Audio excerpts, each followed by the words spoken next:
Hi guys, RIB here again. Just an impromptu video talking about mental health. Mental health. So, what I've had a great conversation with a close friend, and this is like probably the third or fourth conversation I'm having in just as many weeks about mental health affecting, from the young to the old, and kind of all in between actually. But this one was talking about, just her kids, right? So kids, let me get to the point. I'm 51. When I grew up, bullying at school was on the playground, right? It was on the playground. It was physical. It's people calling you names, right? It was right there. Fast forward some 20, 30, 40 years, right? Now bullying takes place online. Facebook, Instagram, YouTube, Snapchat, Twitter, like you name it, right? So it's like our kids are being exposed to bullying at a level that we've never experienced before.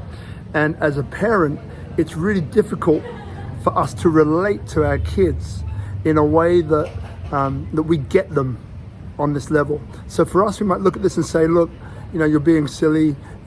Why could you be experiencing feelings of wanting to commit suicide, or have friends who are really young, want to commit suicide, some who've already tried, right? It's not in our belief system, in our mindset that could possibly exist.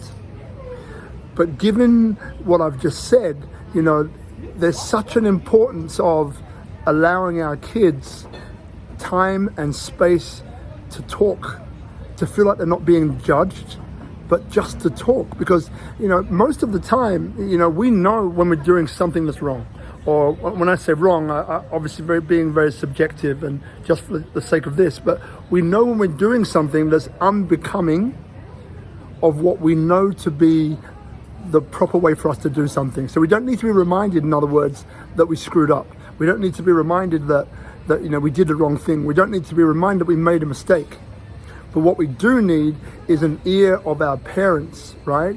Where it's not like we're being judged, or we feel like we're being judged, and we can just let it go, right? We can talk about things which are so close to us, which are so private to us, without the feeling that mom or dad is going to take us to task about it, and therefore we just close down mentally, emotionally, physically, right? This is the worst thing that we can do, is to shut our kids down and make them feel like they're bad and wrong, right? But it's hard for us not to do that, because ultimately, when we look at how we grew up and what we were facing, it's not even in our paradigm, right? It's not even in our awareness that you could be like that, because we weren't like that and we grew up differently to that. So it's hard for us to see it. But we really must make an effort to really get into the mind of our kids, right? To get into their onto their wavelength, to almost ask ourselves that question, as though we start from scratch and we don't know anything, coming from completely empty, to kind of ask, why is it that my son or daughter would be feeling like this?